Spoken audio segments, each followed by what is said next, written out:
Je, umewahi kuhisi kuwa ulimwengu unataka ukuze kila tone la usaliti moja kwa moja? Hivyo ndivyo nilivyojisikia nje ya bafu iliyofungwa siku ya arusi yangu, nikisikiliza milio ya mke wangu, mwanamke niliyemwambia ndiyo nakubali muda mfupi uliopita. Nilidhani jambo baya zaidi lingeweza kuwa mvua wakati wa sherehe. Badala yake dhoruba halisi ilikuwa tayari imezuka ndani ya jengo na gauni lililofunguliwa na sketi iliyoinuliwa. Nini kilifuatia? Tuseme tu kwamba nilibadilisha mwezi wa asali wetu wa ndoto kuwa safari ya meli kuelekea maisha mapya na mtu niliyekusudiwa kumpenda tangu mwanzo. Bado nakumbuka jinsi jua lilivyogonga shamba la kahawa na maua lile mchana, kana kwamba Mungu mwenyewe alikuwa amechagua mwanga kamili kwa siku isiyo na dosari. Tulikuwa katika shamba zuri la kifahari lenye maua mengi na miti iliyopangwa vizuri. Kila mtu alikuwa akiniambia jinsi nilivyokuwa na bahati. Subira alionekana kama ametoka kwenye jarida la biharusi, nywele ndefu za kahawia zilizopindika, macho ya kijani yenye nguvu, mwili uliowafanya watu wageuke mara mbili. Hata mimi mwenyewe nilishindwa kupumua nilipomwona akitembea kwenye njia. Nilijiuliza, nimefanikiwaje kumpata mtu kama huyu? Lakini chini ya uzuri huo kulikuwa na mtu tofauti kabisa. Subira alikuwa mgumu. Alitaka daima kuwa katikati ya tahadhari. Alitaka daima kuwa na neno la mwisho. Ikiwa kitu hakikuwa kikamilifu, alilipuka, alimpigia kelele mtu wa maua, alimtukana mhudumu kwa sababu ya kipande cha limau kilichokosekana, alitishia kumfukuza mpangaji wa harusi mara 3 kwa sababu ya vitambaa vya meza. Mwanzoni nilihusisha hilo na msongo wa mawazo. Nilijiambia alikuwa na viwango vya juu tu, kwamba ilimaanisha alijali. Ukweli ni kwamba nilikuwa nimejiambia uongo kwa miaka mingi. Tulikuwa pamoja kwa miaka 4. Tuliishi pamoja kwa miaka 2. Na katika muda wote huo kulikuwa na ishara za onyo kubwa kama shamba lenyewe. Subira alikuwa na tabia ya nusu kweli. Kwanza uongo mdogo usio na madhara, kisha udanganyifu wa kweli. Nilimkuta akituma ujumbe na wavulana ambao alisema walikuwa marafiki tu. Mara moja alitoweka usiku mmoja baada ya jioni na marafiki na kurudi na mkufu mpya ambao alisema aliuza kwa punguzo lakini bila risiti. Unajua jinsi ilivyo. Lakini nilipuuza kila kitu. Kwa sababu upendo unakufanya mjinga. Sherehe ilienda sawa kama mafuta. Kila mtu alipiga makofi tulipobusuana. Nakumbuka nilifikiri, sawa, tumefanikiwa. Nilihisi mchanganyiko wa utulivu na fahari. Subira alitabasamu kwenye picha, alijipanga kama mtaalamu, alicheka na wazazi wake kana kwamba hakuwa amefanya fujo kwa wiki nyingi. Nilikuwa kwenye glasi yangu ya pili ya divai nilipokaribia na shahidi wake, binamu yake Rehema, akaniambia, "Ebu, umemwona Subira? Ametoweka kwa dakika 15. Nilidhani alihitaji pumziko. Labda kurekebisha vipodozi. Gauni lilikuwa limebana na hakuwa amekula karibu siku nzima. Mwanzoni niliumba mabega. Lakini baada ya dakika 5 nyingine bila kurudi, nilihisi kuwashwa chini ya shingo. Nilianza kuuliza huko na huko. Hakuna aliyemwona. Wala wazazi, wala marafiki. Kisha niligundua kwamba mmoja wa mashahidi, Bakari, alikuwa ametoweka pia. Mimi na Bakari hatukuwa hata marafiki wa karibu. Alikuwa mmoja wa marafiki wa biharusi. Mtu aliyemjua tangu siku za chuo kikuu. Daima alikuwa na utani tayari, daima na manukato yenye kulevya. Kitu ndani yake kilinipa usumbufu tangu mwanzo, lakini Subira alisisitiza lazima awe kwenye msafara. Haitakuwa sawa bila yeye, alisema. Tumbo langu liliganda. Nilitembea kuelekea ukanda wa bafu, nikipita sehemu ya nguo na meza ya zawadi. Kadri nilivyojitenga na muziki, ndivyo nilivyosikia kitu kingine. Kwanza kicheko kidogo. Kisha milio. Kana kwamba mtu alikuwa anajaribu kunyamaza na kushindwa. Tumbo langu lilianguka. Nilijiambia nilikuwa na wasiwasi wa bure. Lakini sauti zilikuwa zinazidi kuwa kubwa kadri nilivyokaribia. Nilisimama mbele ya mlango wa bafu ya wanawake na kusubiri. Hakuna kitu. Kimya. Lakini na hapa nilihisia mwendo. Niligonga. Hakuna jibu. Nilisukuma. Ulifungwa kwa ufunguo. Kisha nilifanya kile ambacho mwanamume yeyote mwenye hasira na aliyesalitiwa angefanya. Nilipiga teke mlango. Mlango ukafunguka kwa nguvu na kugonga Tiles. Na hapo alikuwepo Subira, mke wangu kwa labda saa 4. Amejiinamisha juu ya sinki, gauni limevutwa juu, mashavu yamepaa. Na nyuma yake, suruali katikati ya mapaja, alikuwepo Bakari. Wote wawili walisimama kama paa walioangaziwa na taa. Kwa muda mfupi hata sikuweza kusogea. Ulimwengu ulisimama. Muziki, mazungumzo, mlio wa glasi kwenye mapokezi, kila kitu kilitoweka. Nilihisi damu ikinigonga masikioni pekee. Kisha hasira ikachukua nafasi. Nilimrukia Bakari, nikamshika kwa nywele, nikampa ngumi 2 kali na kwa dakika moja alikuwa chini. Damu kila mahali kwenye nguo. Hakujaribu hata kujilinda, na hata kama angefanya hangekuwa na nguvu ya kunizuia. Subira alianza kulia, akishusha gauni, akigugumia, subiri, subiri, sio kama inavyoonekana. Ndipo nilipopasuka kwa kicheko. Sio kicheko cha kweli. Kitu cheusi zaidi. Chenye uchungu na kilichovunjika. Ni hasa kama inavyoonekana, nilinong'ona. Wewe mchafu, mwongo, mwenye ubinafsi. Sikumaliza hata sentensi. Niligeuka na kuondoka. Sikuweza kuangalia kwa sekunde nyingine. Nilipokuwa nikitoka, nilimsikia akilia nyuma yangu. Akiniita kwa jina. Akisema tafadhali, kana kwamba neno hilo bado lilikuwa na maana. Sikusema neno lingine. Niliendelea kutembea. Siku yangu ya arusi iliisha nikiwa kwenye maegesho ya shamba, chini ya jua lile lile la dhahabu ambalo saa chache zilizopita lilionekana kama baraka. Niliwasha sigara ya kwanza baada ya miaka hii na kukaa hapo, nikivuta moshi, nikiwacha uchome. Ilikuwa wakati nilipoacha kuwa mume wake. Na wakati nilipoanza kuwa mtu mwingine. Arusi yangu ilikuwa imegeuka kuwa moto ambao sikutaka tena kuwa sehemu yake. Nilipanda gari langu, nikapiga mlango kwa nguvu na kukaa kidogo nikitazama usukani. Hasira baridi ya kudumu iliyoingia mifupani. Niliwasha injini na sikutazama nyuma. Niliacha kila kitu pale. Wageni. Orchestra. Chakula ambacho tulikuwa tumetumia pesa nyingi. Kulikuwa na wazazi wangu. Wake. Watu waliofika kutoka sehemu nyingine ambao sikuwa nimewaona kwa miaka. Haikuwa muhimu. Wakati huo sikumdai mtu yeyote kitu. Nilipokuwa nikitoka kwenye maegesho, simu ilianza kuwa na wazimu. Niliangalia skrini simu, ujumbe, arifa kwa kasi. Jina lake lilikuwa likiwaka kila sekunde chache. Pia lile la Rehema na shahidi wangu, Tumaini. Niligeuza simu chini na kuitupa kwenye kiti cha abiria. Sikutaka kusikia udhuru. Wala hadithi za machozi ili kufuta kile nilichokiona kwa macho yangu mwenyewe. Safari kuelekea nyumbani ilikuwa picha isiyoeleweka. Muziki umezimwa. Madirisha yameshushwa. Ilikuwa inaanza kuwa giza na hewa baridi ilinituliza kidogo. Nilipofika kwenye nyumba yetu ya ghorofa, nilipaki nje na kukaa dakika moja. Tulikuwa tunaishi pale kwa miaka 2. Aliirithi kutoka kwa babu yake. Yeye ndiye aliyepanga karibu kila kitu, imejaa mimea na fanicha nyeupe ambayo sikuweza kugusa nikirudi kutoka kwenye ujenzi. Haikuonekana kamwe kuwa yangu kweli.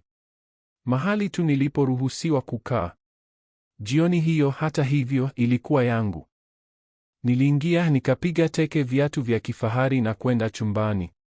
Nilichukua begi langu la zamani kutoka kwenye kabati na kuanza kutupa vitu ndani. Mabadiliko mawili, vitu vya ndevu, chaja, pesa taslimu za dharura nilizokuwa nikiweka kwenye sanduku la sigara chini ya soksi. Nilichukua chini ya dakika 20.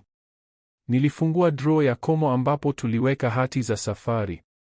Hapo zilikuwa tiketi 2 za safari ya meli kwenye folda yenye kung'aa. Siku 14 katika bahari ya Hindi. Suite yenye balkoni. Kila kitu kimejumuishwa. Ilipaswa kuwa mwezi wa asali kamili. Mwanzo wa milele. Sasa sio tena. Nilichukua tiketi zote mbili.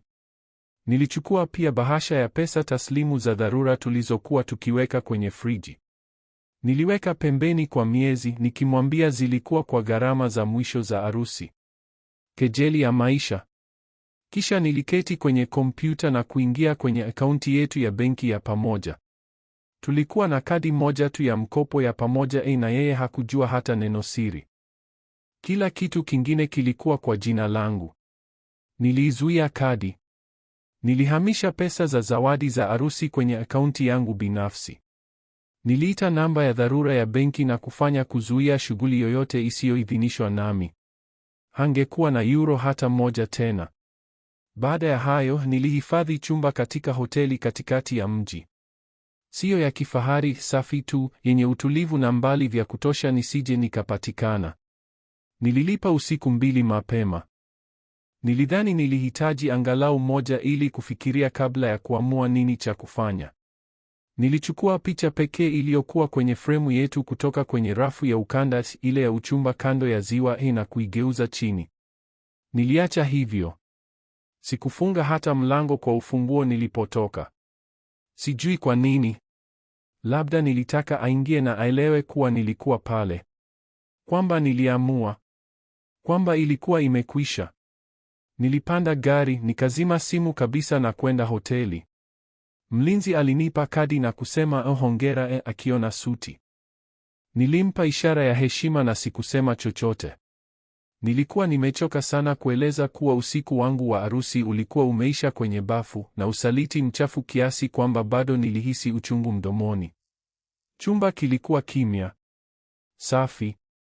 Nilitupa begi, nikaondoa tai na kuketi kwenye ukingo wa kitanda. Nilitazama ukuta kwa muda mrefu sana. Akili ilikuwa inakimbia, lakini mwili ulionekana mzito sana, kana kwamba nimegongwa na lori. Kisha nikatambua Subira hakujua nilipo. Hakujua nilichochukua. Hakujua ningefanya nini baadaye. Kwa mara ya kwanza baada ya miaka nilikuwa na kisu upande wa mpini. Sikulala sana usiku huo hotelini. Mwili ulikuwa umesimama, lakini kichwa hakikuacha kuzunguka. Kila nilipofunga macho niliona uso wake kwenye bafu hiyo, umesimama kwa hatia na aibu. Asubuhi iliyofuata niliamka mapema, nikaoga na kujitazama kwenye kioo kwa muda mrefu kuliko inavyostahili. Nilionekana kama kitambaa. Macho yamevimba, yamezungukwa na wekundu, kana kwamba nimeogelea kwenye petroli. Lakini kitu ndani yangu kilikuwa kimebadilika. Sikuwa nimeumia tu. Nilikuwa nimejikita. Nilikuwa na mambo ya kufanya. Kituo cha kwanza, wakili. Sikupiga simu mapema. Nilijitokeza moja kwa moja ofisini mwake, nikiwa na nguo zile zile za arusi, sasa zimekunjwa na zenye madoa ya divai nyekundu kutoka baa. Elisante alikuwa wakili wa baba yangu kwa miaka na alinijua vya kutosha asifanye maswali mengi. Aliponiona alisimama kutoka meza na kusema, unaonekana kama umetoka kwenye ajali. Keti. Nini kimetokea? Lazima niombe talaka, nilisema. Alipiga kope mara moja. 2. Kisha akainua kichwa polepole na kuchukua daftari la manjano. Jina. Subira, nilisema. Sababu. Nilisita kidogo na kujibu, kutokubaliana kwa tabia. Elisante aliinua nyusi. Hilo ni neno unalotumia unapotaka kuweka kila kitu kwa amani. Nilimtazama. Tumezidi amani. Hakusisitiza. Akaanza kuandika. Kila kitu kilikuwa haraka kuliko nilivyofikiria. Aliniuliza kuhusu mali, akaunti, mali isiyohamishika. Nilimweleza kuhusu nyumba kisheria yake, lakini tuliishi wote. Kuhusu pesa taslimu nilizochukua na kadi zilizozuiwa. Alikuwa akinod, akichukua maelezo kana kwamba alikuwa ameona eneo lile lile mara 100. Nitaandaa hati, alisema. Nilipotoka ofisini jua lilikuwa juu na joto. Nilikaa kwenye barabara na kutoa simu. Niliwasha kwa mara ya kwanza tangu jana usiku. Simu nyingi zilizopotea. Ujumbe kutoka marafiki, familia na kutoka kwake. Sikusoma hata mmoja. Nilifungua orodha ya majina na kuteleza hadi jina ambalo sikuwa nimegusa kwa muda. Zawadi. Tulijua tangu utotoni. Tulikuwa nyumba 3 kutoka kila mmoja. Tulipanda baiskeli kwenda duka la kona, tukagawana soda baridi kwenye baa ya kijiji. Tulibaki kuwasiliana kwa miaka, lakini maisha yalitupeleka pande tofauti. Yeye muuguzi, mimi mhandisi wa ujenzi katika kampuni ya ujenzi. Miji tofauti, maisha tofauti. Lakini kila tulipozungumza ilikuwa rahisi. Kana kwamba muda haujapita. Nilipiga simu. Alijibu kwenye mlio wa 3. Tazama nani anajitokeza, alisema akicheka. Inakuwaje maisha ya ndoa? Sikujibu mara moja. Jabari, alisema ghafla kwa uzito. Nini kimetokea? Nilimweleza kila kitu. Bafu. Bakari. Kurudi nyumbani. Hoteli. Ombi la talaka. Sikulia. Sauti haikutetemeka. Nilimwambia mambo kama yalivyokuwa. Zawadi alikaa kimya kwa muda mrefu. Kisha akasema, hii ni jambo baya zaidi niliyowahi kusikia. Sijui hata nini cha kusema. Una haja ya kusema chochote, nilijibu. Nilihitaji tu mtu aelewe. Alipumua kwenye simu. Hupaswi kuwa peke yako sasa. Imechelewa sana. Hapana, alisema kwa udhabiti zaidi. Nasema kweli. Niruhusu nije kwako. Nilisita. Bado nina tiketi hizo za safari ya meli. 2. Kimya kingine. Kisha polepole na wazi alisema, nitaandaa begi.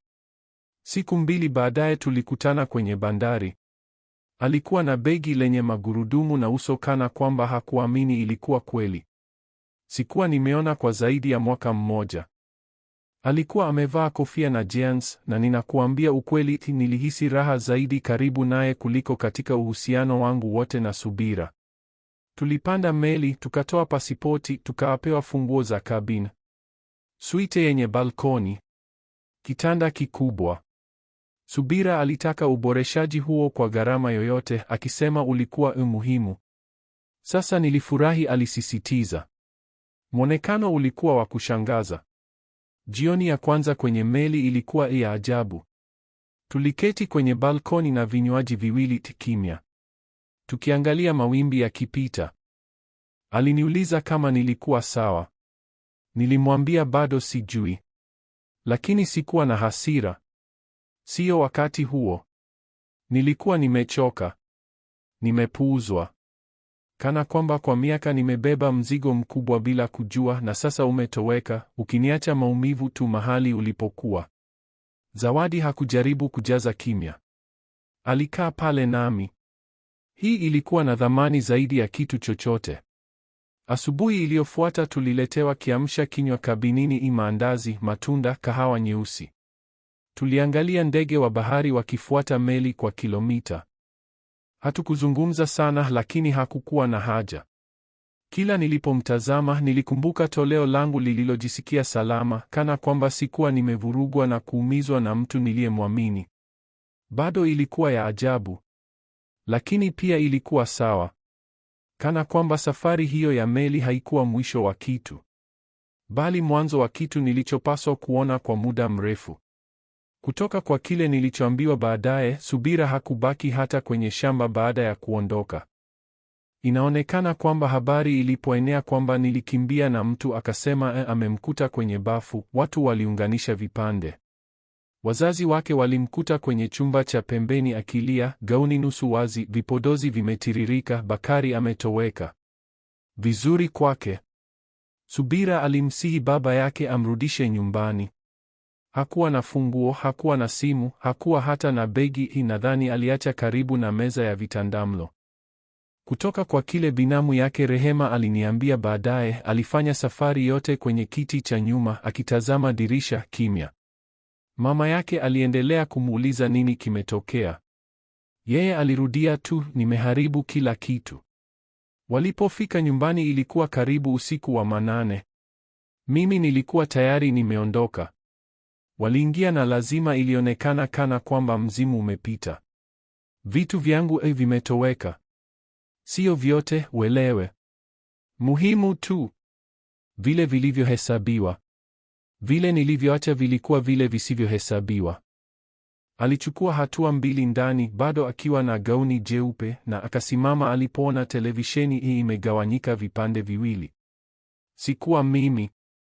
Ninasema wazi. Sikuvunja chochote nilipoondoka. Hiyo ilikuwa kazi yake. Aliingia akiamini angeweza kunipata, kulia, kuomba, kubuni hadithi kuhusu jinsi alivyokuwa na msongo, labda kuandika upya eneo kama alivyokuwa akifanya kila nilipomkuta akifanya kitu kibaya. Lakini hakukuwa na kitu cha kujadili. Nilikuwa nimetoweka. Na kimya cha nyumba kilimpiga kwa nguvu zaidi ya neno lolote. Rafiki wa pamoja aliniambia alipoteza akili. Kwanza alikaa katikati ya sebule akitazama nafasi tupu ambapo televisheni ilikuwa. Kisha akaanza kufungua drawer akitafuta funguo zangu, pochi, chaja, kitu chochote kinachoonyesha kuwa sikuwa nimeondoka kweli. Hakupata chochote. Alipiga drawer. Kisha inayofuata. Kisha mlango chini ya sinki. Alikagua kabati, akafungua mlango wa bafu, akainua kona ya zulia kana kwamba ningeacha barua. Hakupata. Sikuacha. Kisha ikaja zamu ya keki ya arusi. Tulilipa kiasi kikubwa, ghorofa 4, sponge ya chokoleti, glaze nyeupe na maua ya sukari yaliyopaswa kuendana na buukweti yake. Aliichukua kwa ghorofa ya chini, akapiga kelele kitu kisichoeleweka na kuirusha ukutani. Ilipasuka kwa mlio wenye unyevu, kisha ikateleza chini kwenye maafa ya cream na sponge. Bado kulikuwa na uma za plastiki kadhaa za mapokezi zilizowekwa ndani. Baba yake alikaa pale akitazama. Hakusema chochote. Aligeuka na kutoka. Nadhani baadaye aliketi chini. Bado akiwa na gauni, bila viatu, nywele zimevunjika. Alilia. Sio machozi laini. Kilio kibaya cha kulia kwa nguvu. Kile kinachotoka ukweli unapokupiga na hakuna tena mtu wa kumdanganya. Nyumba ilikuwa yake.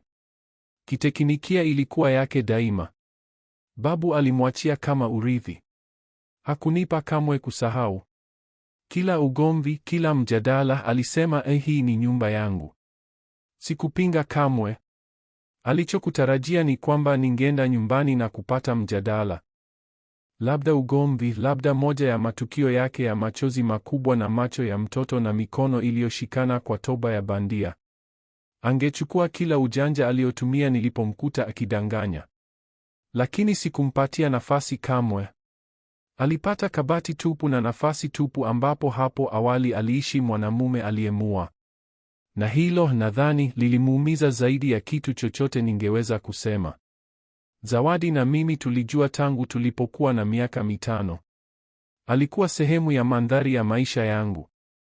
Hata baada ya shule ya sekondari, maisha yalipotupeleka pande tofauti, tulibaki kuwasiliana. Sio kila siku, sio daima kwa udhabiti, lakini vya kutosha. Kila tulipozungumza ilikuwa kama kuvaa sweta la zamani la kawaida, joto na daima la ukubwa sahihi. Kwa hiyo alipokubali kuja nami kwenye safari ya meli, sikujua vizuri nini cha kutarajia. Haikupaswa kuwa ya kimapenzi. Kwa uaminifu, nadhani sote tulikuwa tukitafuta njia ya kutoroka, mimi kutoka maafa ya ndoa yangu, yeye kutoka kawaida ya kazi na mzigo alioubeba kimya.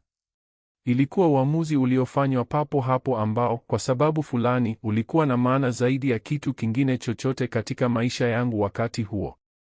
Siku ya 3 kitu kilianza kubadilika. Tulicheka zaidi. Tulikula polepole zaidi. Tulitumia muda mwingi kuketi pamoja tu, bila haja ya kujaza kila kimya. Nilianza kuona vitu vidogo ambavyo sikuwa nimeona kwa miaka, jinsi alivyoinamisha kichwa anapofikiria, jinsi alivyoweka nywele nyuma ya sikio upepo unapovuma, jinsi tabasamu lake lilivyoanza daima kutoka machoni. Nilitambua jinsi ilivyokuwa nzuri kuwa karibu na mtu ambaye hakudai chochote kutoka kwangu. ambaye hakujaribu kunibadilisha, kunifanya nijisikie na hatia au kugeuza kila mazungumzo kuwa kitu kumhusu yeye. Zawadi alisikiliza. Alijali. Na nilianza kujisikia mimi tena. Siku ya 4 tulitia nanga. Tulishuka kutoka meli na kutembea bila viatu kwenye ufuo, viatu mkononi, tukiwacha mawimbi yatuoshe vifundo. Alikuwa amevaa gauni dogo la bluu angavu, rahisi, sio la kuvutia, na ilinipiga jinsi alivyoonekana akiwa na amani. Sio kwa njia ya kujionyesha tu, mtulivu. Kama mtu anayeweza kukufundisha kupumua tena baada ya kusahau. Tulisimama kwenye kibanda juu ya mchanga na kuagiza cocktail baridi zenye majina ambayo hatukujua kutamka. Hatukuzungumza kuhusu subira. Hatukuzungumza kuhusu arusi wala Bakari. Kwa mara ya kwanza kwa wiki nyingi sikufikiria. Jioni hiyo tulirudi kwenye balkoni, maji meusi na yasiyo na mwisho chini yetu, nyota wazi na angavu juu. Tulikuwa tumekula, tukashiriki chupa ya divai na tulikuwa tu watulivu. Wenye kuridhika. Zawadi alinitazama na kusema, naweza kukuuliza kitu? Bila shaka. Kwa nini hukuniuliza kamwe tutoke wakati huo? Nilipasuka kwa kicheko, nimeshangazwa. Kwa sababu nilidhani sikuwa kwenye kiwango chako. Alitikisa kichwa akitabasamu. Ulikuwa daima kwenye kiwango changu. Ni kwamba hukugundua. Kitu katika jinsi alivyosema mtulivu, mwenye uhakika kilinipiga kifua. Nilimtazama na kuona miaka 20 ya nafasi zilizopotea, zote zikiwa zimefungwa katika wakati huo. Siku iliyofuata kila kitu kilionekana tofauti. Karibu zaidi. Tulitembea tukishikana mikono kati ya masoko, tukashiriki chipsi na glasi ndogo za rum ya nazi. Tulicheza vibaya kwenye muziki wa uwanja. Tulirudi meli kwa teksi, tukiwa tumeegemeana kwa safari yote. Siku ya 5 mstari kati ya faraja na kitu zaidi ulianza kufifia. Haikupangwa. Haikuwa ya kushangaza. Ilitokea tu polepole na asili, kama kupumua tena baada ya kushikilia pumzi kwa muda mrefu sana. Tulilala kwenye viti vya kupumzika usiku huo, tukiwa tumefunikwa na taulo, tukiangalia bahari iliyochafuka chini ya mwezi. Nilimwambia mambo ambayo sikuwa nimesema kwa mtu yeyote, hata Subira. Jinsi nilivyojisikia nimepotea katika miaka ya hivi karibuni, jinsi nilivyoanza kujisikia mgeni katika maisha yangu mwenyewe. Alisikiliza. Na alipozungumza haikuwa kunirekebisha, ilikuwa kuniambia sikuwa nimevunjika. Haikuonekana kama mbadala. Haikuonekana kama jaribio la kukata tamaa la kunivuruga. Ilionekana kama nilikuwa nimepata hatimaye kile kilichokuwa kinanikosa. Kana kwamba kila nilichotafuta katika maeneo yasiyo sahihi kilikuwa kando yangu, kimya kwa muda wote. Tulirudi bandari Jumapili asubuhi. Safari ya meli ilikuwa kama kuingia maisha mengine ambapo ningeweza kupumua tena, ambapo mambo yalikuwa na maana kwa mara ya kwanza baada ya miaka. Kuamka kando ya Zawadi asubuhi hiyo, kuhisi filimbi ya meli ikirudi kwenye pwani, nilitambua kuwa safari ilinibadilisha milele. Sikuwa tena mwanamume aliyepanda, aliyeharibiwa na kuvunjika katika chumba cha hoteli kilichochukuliwa haraka. Na nilijua kitu kingine, sikutaka kurudi kuwa niliyekuwa kabla. Zawadi na mimi tulikuwa kwenye ukingo wa ghorofa ya juu, tukinywa kahawa, tukiangalia bandari ikikaribia. Kulikuwa na utulivu kati yetu, aina ya amani unayohisi tu unapokuwa hasa mahali unapopaswa kuwa. Nilikuwa nimetumia muda mwingi kufikiria kuwa upendo unapaswa kuwa wa kushangaza, umejaa mvutano na ishara kubwa. Lakini nikiwa karibu naye nilitambua kuwa upendo wa kweli ni rahisi. Kimya. Kama pumzi ya kina. Tuliporudi kabini, alianza kuandaa mizigo. Nilifungua yangu, nikatoa shati safi na kuketi kwenye ukingo wa kitanda. Alinitazama juu ya bega na kutabasamu. Karibu tayari? Aliuliza. Nilinod polepole, nikimtazama akikunja nguo kwenye rundo zilizopangwa. Ebu, Zawadi. Ndiyo. Nilimeza mate. Usicheke. Sicheki, alisema akisimama katikati ya kukunja. Nadhani tunapaswa kuana. Alipiga kope. Nini? Najua inaonekana haraka. Labda ni hivyo. Lakini nimekujua maisha yangu yote. Na baada ya yote yaliyotokea wiki hii, sijawahi kuwa na uhakika zaidi wa kitu chochote. Aliketi kando yangu kimya. Una hata pete? Nina muda wa kuchukua moja. Lakini sikutaka kusubiri kukuambia. Alitazama chini akitabasamu mwenyewe, kisha akainua macho na kusema, sawa. Sawa, nilirudia. Alinod. Tufanye. Ilikuwa hivyo tu. Hakuna ombi la mtindo mkubwa. Hakuna goti chini au chakula cha jioni chenye taa za mishumaa.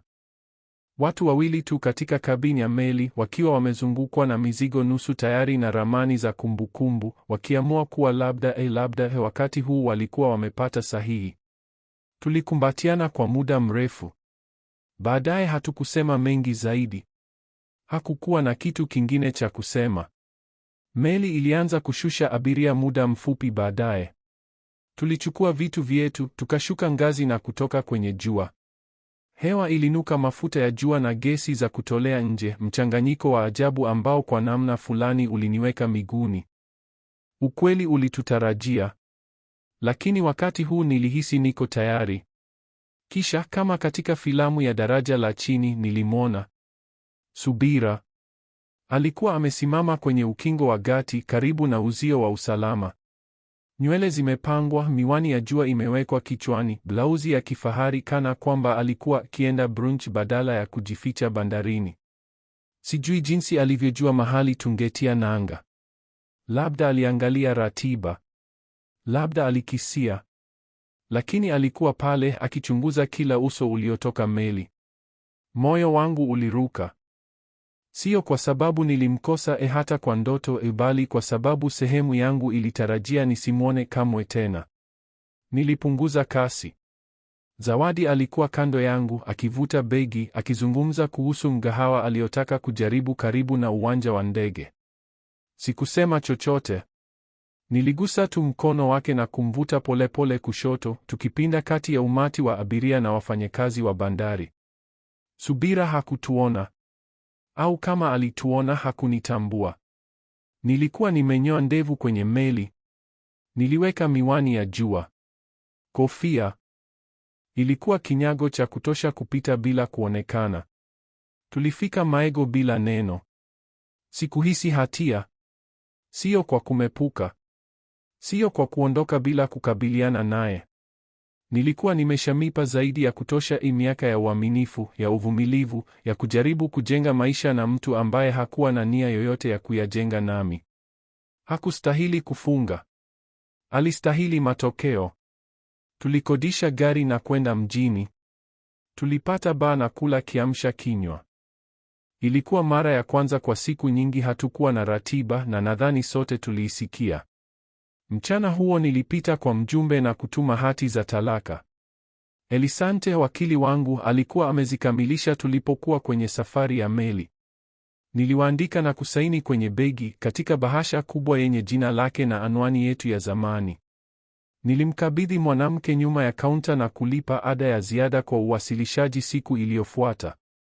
Aliniuliza, unataka bahasha ya majibu? Hapana, nilisema. Hatahitaji. Nilitarajia Subira angelewa ishara. Kweli. Baada ya yote kuondoka kimya, hati za talaka zilizotumwa, nilidhani angefanya kile watu wengi wenye heshima kidogo wangefanya, kusaini, kutoweka na kuacha kila kitu kiishe kwa amani. Lakini nilikuwa nimesahau ni nani nilikuwa nikishughulika naye. Alikataa. Kwa hiyo kesi iliishia mahakamani. Elisante, wakili wangu, alishika mambo mafupi. Itakuwa rahisi, alisema. Hana msingi wowote. Tunaingia, tunaeleza ukweli na kutoka. Lakini wazo la kumwona tena bado lilinifinya tumbo. Sikuwa nimeona tangu siku ile mbaya bandarini hii, na hata wakati huo nilifanya kwa njia isiyomwona. Asubuhi ya kusikilizwa, Zawadi alikuja nami. Alisisitiza. Alisema hangeniacha niingie kwenye chumba hicho peke yangu. Sijui kueleza jinsi ilivyokuwa na maana. Kuwa naye pale akiketi kando yangu kwenye chumba cha kusubiri kulifanya kila kitu kiwe chepesi. Subira alipoingia, mabadiliko yalihisiwa chumbani. Alifika akiwa amevaa kama kwa picha, viatu vya juu, begi la chapa, vipodozi kamili, nywele katika mawimbi kamili. Alitazama kote, labda akiamini niko peke yangu. Kisha akamwona Zawadi akinishika mkono. Kinyago kilivunjika papo hapo. Uso wake ulibadilika, nyusi zimeinuka, mdomo umefunguka kana kwamba hawezi kuamini. Alikaribia moja kwa moja, viatu vikipiga kelele sakafuni na kunong'ona, "Hi kweli? Unamleta hapa?" Sikujisumbua. Nilimtazama machoni na kusema, "Habari za asubuhi, Subira." Sauti yake ilipanda mara moja. "Umewezaje? Kwa nini hukunizungumza? Hii yote inamaanisha nini?" Watu walianza kutazama. Askari wa mahakama alikohoa. Nilisimama polepole na kujibu kwa sauti ya kutosha kusikika na kila mtu. "Uzungumzi kwenye bafu," nilisema. "Unalia." Ingeweza kusikika nzi akianguka. Zawadi alishusha macho akificha tabasamu. "Subira." Alijaa wekundu kutoka shingoni juu. Alijaribu kuzungumza lakini hakuna kilichotoka. Mdomo ulifunguka na kufungwa kana kwamba amesahau jinsi maneno yanavyofanywa. Askari alituambia tuketi na kusubiri kesi yetu iitwe. Aliondoka akipiga kelele na kuketi viti vitatu mbali, mikono imevuka kama mwanafunzi anayeadhibiwa.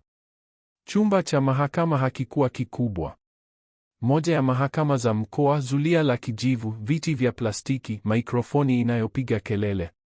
Majina yetu yaliitwa dakika 15 baadaye. Tulisimama, tukaingia na kujipanga mbele ya jaji. Subira alikuwa ameleta wakili.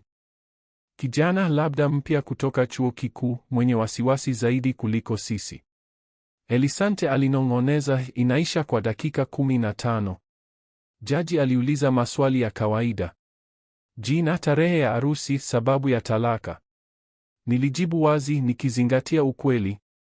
Elisante alieleza kwamba tunaomba kwa kutokubaliana kwa tabia, akitaja hali za kuachwa na usaliti wa kihisia, na kwamba nilijaribu kutatua mambo kwa amani kabla ya kufika mahakamani. Kisha wakili wa Subira alisimama, akarekebisha tai na kusema kitu kuhusu matibabu yasiyo sawa, ukosefu wa mawasiliano na masuala ya mali yasiyotatuliwa. Jaji aliinua nyusi. "Inahusiana na tukio kwenye mapokezi ya arusi?" aliuliza jaji. Ndipo Elisante aliposimama tena. "Mheshimiwa, kwa ruhusa ya mahakama, tuna shahidi anayepatikana anayeweza kufafanua tukio hilo." Mlango ukafunguka. Akaingia Bakari. Yeye mwenyewe alionekana kama kitambaa. Hakuweza hata kunitazama machoni. Akaenda kwenye benchi na kuapa. Jina: Bakari. Uhusiano na wanandoa: nilikuwa shahidi kwenye arusi yao. Unaweza kuambia mahakama nini kilitokea jioni ya arusi? Sauti yake ilivunjika akisema, nilifanya kosa. Nilikuwa nimelewa. Mimi nilikuwa na subira. Yeye alikaribia. Nilipaswa kumzuia. Jabari alitukuta. Chumba kilirudi kimya. Jaji alinod. Akaandika kitu. Kisha akamtazama Subira. Unakataa toleo hili? Subira hakujibu mara moja. Kisha akapasuka. Hii haibadilishi ukweli kwamba aliondoka bila kusema neno. Jaji aliinua mkono. Umefanya uzinzi siku ya arusi kwenye bafu ya jengo. Ukweli kwamba aliondoka labda ndio jambo la heshima zaidi katika hadithi hii yote. Taya yake ilikaza. Jaji aliegemea kiti na kusema, kwa miaka 10 niliyokuwa kwenye kiti hiki, hii inaweza kuwa ndoa halali fupi zaidi niliyowahi kuona. Ombi limekubaliwa. Talaka imetamkwa. Pigo la nyundo. Tulisimama. Nilimshukuru jaji. Bakari alinipa ishara dhaifu na kutoka haraka. Mimi na Zawadi tulitoka chumbani tukiwa tumeshikana mikono. Subira alibaki nyuma mwenye hasira. Mara tu tulipotoka kwenye ukanda alilipuka.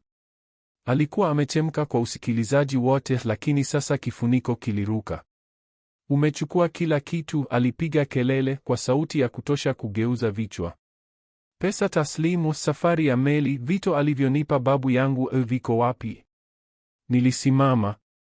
Niligeuka nikamtazama moja kwa moja machoni. Sina kitu chochote kisicho changu. Hii ilimfanya apoteze akili. Alinielekeza kidole kana kwamba ilikuwa hotuba ya mwisho ya filamu. Wewe ni mwizi. Mwongo. Umepanga kila kitu. Sikusema kingine. Zawadi alinivuta polepole kwa mkono, lakini nilikaa thabiti. Umati mdogo ulikuwa umekusanyika, watu wa usikilizaji mwingine, wafanyakazi wa mahakama, hata askari wa kesi yetu karibu na mkono kwenye redio.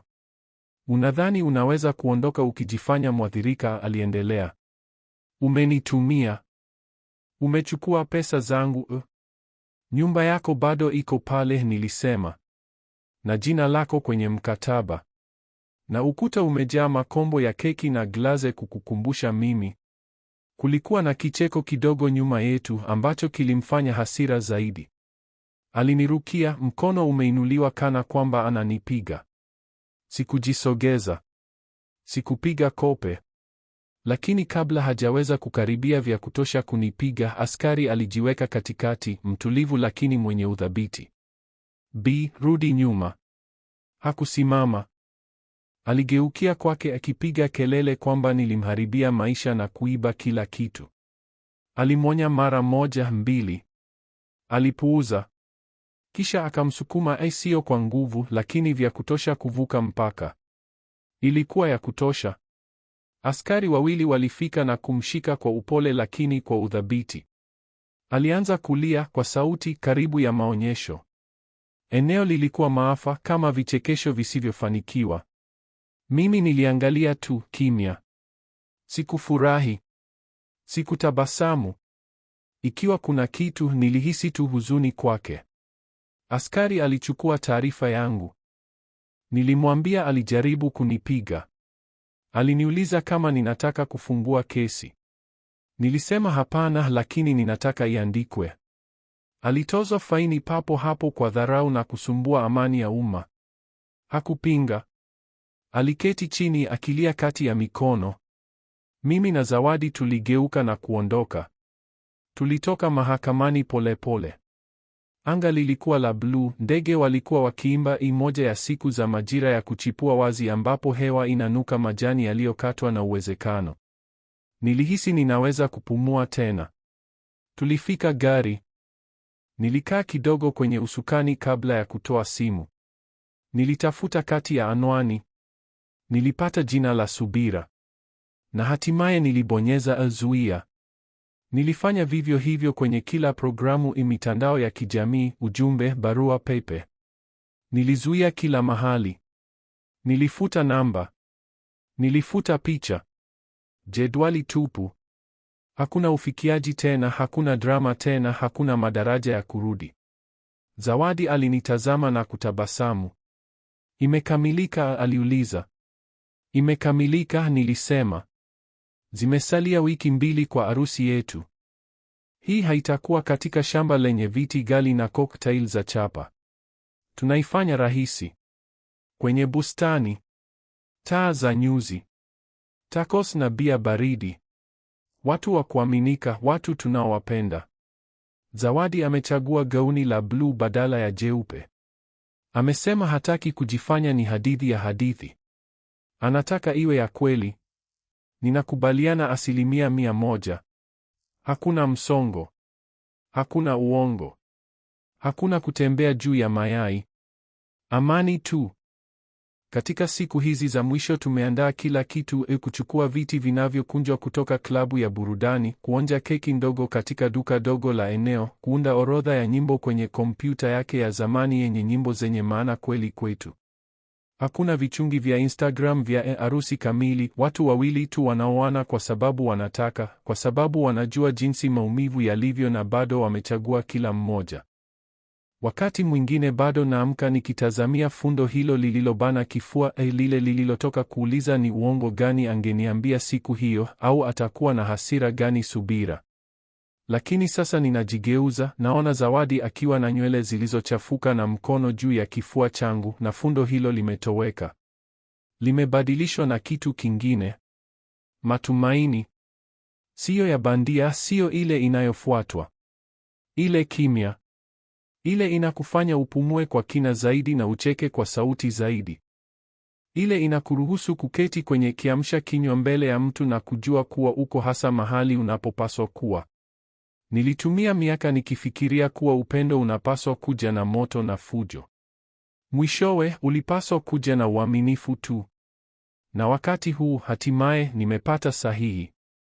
Shiriki maoni yako kwenye maoni. Ungefanya nini ukigundua mpenzi wako anakudanganya siku ya harusi yako? Ikiwa umefurahia hadithi hii, jiandikishe kwenye kituo na utoe like.